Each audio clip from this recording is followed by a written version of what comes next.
To everyone watching this video today, we need to have a serious conversation. The country is facing challenges that, quite frankly, many of us have never encountered before in our lifetimes. Elections are just around the corner. Inaugurations will follow. But those events, while important, are just one piece of a much larger picture. We are living in a time of division, uncertainty, and looming crises that could redefine the way we live. Some experts say World War III is on the horizon, while others point to a financial collapse that seems inevitable. I know that can sound dramatic, but let's break it down together. When you walk into a grocery store today, the shelves are stocked. Yes, the prices are higher, and inflation has hit all of us hard, but things are still there.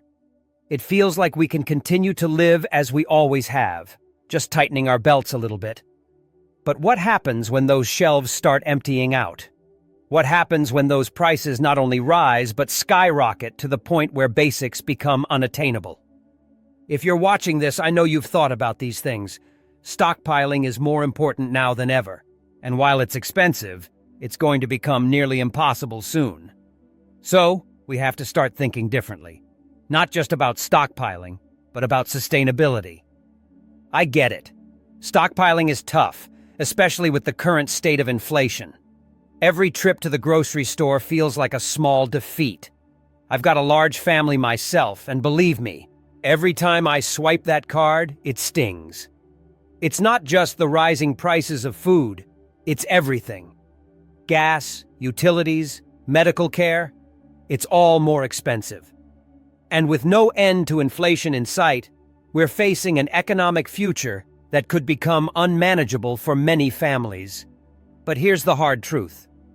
What's painful now is nothing compared to what's coming. If we think prices are high today, imagine what they'll be when supply chains break down, when fuel shortages impact deliveries, and when international tensions restrict trade. It's going to get a lot worse before it gets better. Stockpiling food, water, and supplies is essential, but the window to do so is closing. What might feel like an expensive shopping trip now could become a luxury that's out of reach for most of us soon. And that's not fear-mongering. It's simply looking at the trajectory we're on. Stockpiling food and water is a good first step. But let me be clear, it's not enough. The key to making it through what's coming isn't just having a stockpile, it's having a plan for sustainability. You've got to think beyond canned beans and flour in your pantry. You need to think about how you're going to feed your family for the long haul if this crisis lasts years, not months. That's why I'm urging you to start thinking about sustainability today, before it's too late. What does sustainability look like? For starters, consider growing a garden. Even if you don't have a lot of land, you can grow herbs and vegetables in containers. Learn how to grow foods that can sustain you for the long term: potatoes, carrots, onions, and other hardy vegetables. And if you can, start thinking about planting fruit trees. Yes, they take years to produce, but they're a long-term investment in your family's survival. Hunting and fishing are other skills worth developing. These are age-old methods of providing for your family that don't rely on grocery stores. Learn to hunt local game and fish in nearby rivers or lakes. These skills are valuable because they take you out of the dependency cycle. If the shelves go bare, you won't panic. You'll have a plan. When it comes to water, storing bottled water in your basement is only a temporary solution. You need to think about how you're going to access clean water long-term. Rainwater catchment systems are an excellent solution. They allow you to collect and store rainwater, which can be purified and used for drinking, cooking, and cleaning. Water filtration systems are also a must. Even if you have access to water, you need to ensure that it's safe to drink. Contaminated water is a major cause of illness in crisis situations. One of the things we take for granted in our society is the availability of emergency services. Right now, if you dial 911, you expect the police, firefighters, or paramedics to show up. But what happens if the financial system collapses and the government can't afford to maintain those services? What happens if a war breaks out and those services are needed elsewhere? The harsh reality is that in a major crisis, public services like police, fire, and medical response often disappear. If you think that sounds far-fetched, look at history. During times of financial collapse, public services dry up because there's no tax base to support them. During wars, emergency personnel are stretched thin or redirected to other areas. In those situations, we are essentially on our own. That's why it's so important to prepare now. Consider taking a basic EMT course so you can handle medical emergencies within your household. Stockpile medical supplies, bandages, antibiotics, painkillers, and anything else you might need to treat injuries or illnesses when help isn't coming. Similarly, have a fire safety plan in place. Make sure you know how to put out a fire without relying on the fire department. And when it comes to protecting your home and family, think about how you would defend yourself in the absence of law enforcement. I'm not saying that to scare you, but to prepare you. We need to be ready for a situation where we have to fend for ourselves. Another major vulnerability we face is the power grid. If you haven't already looked into it, now is the time to think about alternative energy sources. A generator is a good start, but even better is a solar generator with panels that can keep essential appliances running without relying on fuel. But here's the thing. Even if you have a generator, you can't assume fuel will always be available. During a major crisis, fuel supplies could dry up quickly, leaving you with a useless generator. That's why rationing energy is so important. Even if you have access to power, you'll need to learn to use it sparingly. Don't count on having the luxury of running your refrigerator or air conditioning 24/7. Instead, focus on keeping the essentials powered: your freezer, any medical devices, or a water pump, for instance. Learning to live with less electricity now will make the transition easier if the grid goes down.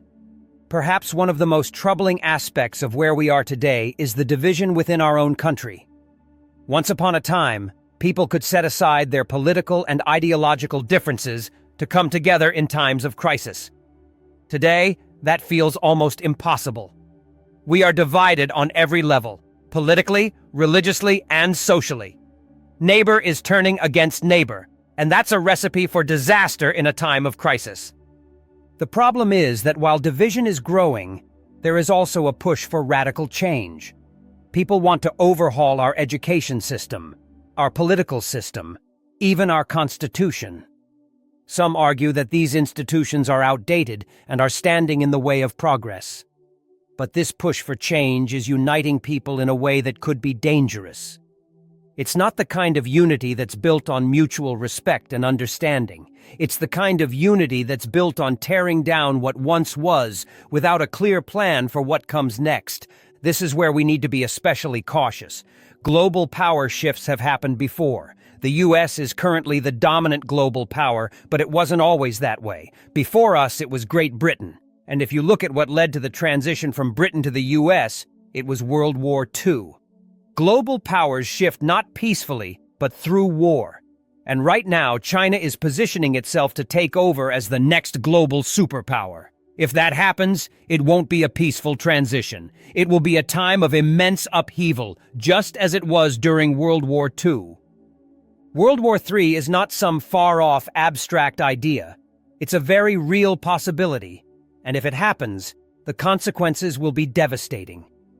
During World War II, twice as many civilians died from starvation, famine, and disease as from direct conflict. And let's be clear, if a new global war breaks out, the same thing could happen again. Even if the fighting doesn't reach your doorstep, the effects of war, shortages of food, medicine, and basic supplies certainly will. We can't afford to think that won't happen here. The truth is, it could happen anywhere. China is pushing for the yuan to replace the USS dollar as the global reserve currency. And if that happens, the economic fallout for America will be catastrophic. Starvation, famine, and disease aren't just possibilities. They're the inevitable consequences of a global conflict that disrupts supply chains and devastates economies. So what does all of this mean for you? It means that the time to prepare is now. Stockpile food, water, and supplies, yes, but more importantly, start thinking about sustainability. Can you grow your own food? Can you provide clean water for your family without relying on the tap? Can you generate your own electricity in a pinch? And are you prepared to protect your family and home if law enforcement is no longer available? The world is changing fast, and we don't have the luxury of waiting to see how it all plays out. Whether it's inflation, financial collapse, war, or civil unrest, something is coming. And when it does, the people who are prepared will be the ones who make it through.